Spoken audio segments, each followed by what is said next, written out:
حضرت موسیٰ علیہ السلام نے اللہ سے دعا کی، یا اللہ میں اس بندے کو دیکھنا چاہتا ہوں جس پر تو سب سے زیادہ ناراض ہے۔ اللہ تعالیٰ نے فرمایا کہ ہرے اور سوکھے جنگل میں جا، تمہیں وہاں وہ شخص نظر آئے گا۔ جب حضرت موسیٰ علیہ السلام وہاں پہنچے تو انہوں نے ایک آدمی کو لکڑیاں کاٹتے دیکھا۔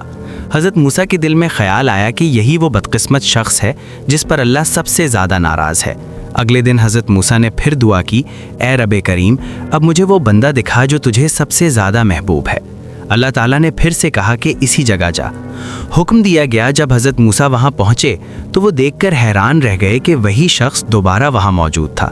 حضرت موسیٰ نے عرض کی، اے اللہ، پہلے آپ نے فرمایا تھا کہ یہی آپ کا ناراض بندہ ہے، اور اب آپ کہتے ہیں کہ یہی آپ کو سب سے زیادہ محبوب ہے۔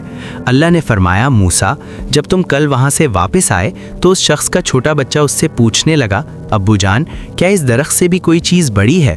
اس نے جواب دیا، ہاں بیٹا، میرے گناہ اس درخت سے بھی بڑے ہیں۔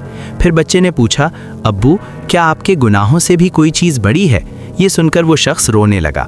اس نے کہا، اللہ کی رحمت میرے گناہوں سے بھی بڑی ہے، بس اسی بات پر میں نے اس کے سارے گناہ معاف کر دیے۔